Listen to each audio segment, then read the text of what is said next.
the next generation of startups. A little help can go a long way when you're starting a business, and one organization aims to ensure that the most promising startups hit the ground running. Techstars is a mentorship program and accelerator with locations around the world. I'm joined by CEO David Cohen for more on the future of tech and how to launch a small business. Thanks for joining me, David. Great to see you, Katie. So you have an accelerator program. You invest in startups when they're just starting out. How do you identify which startups are going to be the next big thing? Well, we're really looking for amazing people with big ideas and some momentum on that idea. So we talk about 6 things in order: team, market, progress, idea. So heavily focused on who the people are and why they're doing what they're doing. And so how do you help them in your program? There's a lot of different mentorship accelerators and incubators out there. What's different than Y Combinator per se? What sets Techstars apart? So Techstars is really a global ecosystem. So we're actually running 18 programs a year around the world. We're in 13 different geographies. So here in New York, Boston, London, Berlin, Seattle, we're all over. So what we're doing is tying those communities together. The mentors that are helping companies that are in New York are also helping companies that are in Seattle. So we're really creating quite an ecosystem across the world of both funders for venture capital as well as mentors who help the companies.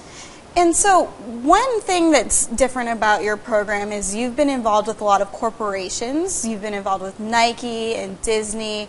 What do you do for them? Yeah, so we do power accelerators for some of the top brands in the world, like the ones you're mentioning, Barclays and others. They're vertical-focused versions of Techstars. So, for example, with Barclays, we run a financial technology accelerator. All of the companies are working in the fintech space. It runs just like all of our other programs. We run them. It's our people. It's our process. We're the investors. And what's happening is Barclays is giving first to those entrepreneurs by lending mentorship, advice, and connections, as well as expertise in the space.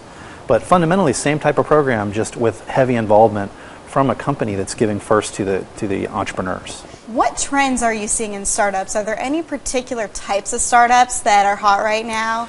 Well, there's a few areas, certainly. We're big investors in what we call infrastructure, which is taking things that are difficult, making them easy on the internet so that new applications can be built.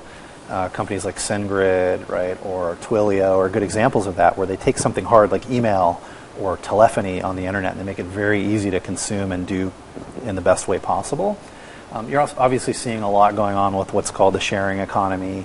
Things like Uber, where I'm an early investor, are really taking excess resources and making them optimal, making them more efficient. Airbnb, obviously another example, but there are many, many startups still exploring interesting areas like office space, for example, or studio space like this that might be available and not used optimally. All of that stuff is going to be driven to optimal efficiency by startups. When you're evaluating who gets to be in your program, what do you like to see in place? It's a big honor to be accepted into Techstars.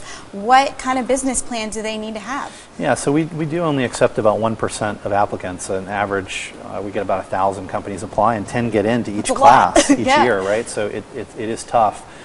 Look, I think it's back to the passion about what they're doing, but the proven ability to do stuff, to get stuff done. Entrepreneurs, it turns out, actually do stuff. They don't wait for permission. The ones that do are called wantrepreneurs, as we call them. But basically, we're looking for that combination of unique talent, the ability to get stuff done, to build the product, to get it in front of customers, momentum and progress, combined with just intelligence, street smarts, right, talent.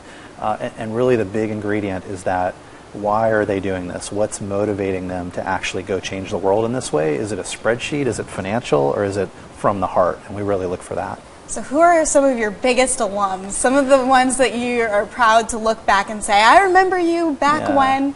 It's crazy, right? I mean, these companies start as 2 or 3 people, and you wonder how they'll ever make progress, and then you look up and they're 300 people and multi-$100-million sort of companies. There's many. I mean, it's hard to pick your favorite kids, right? But here in New York, we have a company called DigitalOcean that's been growing very rapidly. It's sort of a hosting cloud provider that it was really all about customer service and treating customers with respect, even though it's a commodity, this sort of hosting space. We have companies like SendGrid that I mentioned. that is an email provider in transactional email space.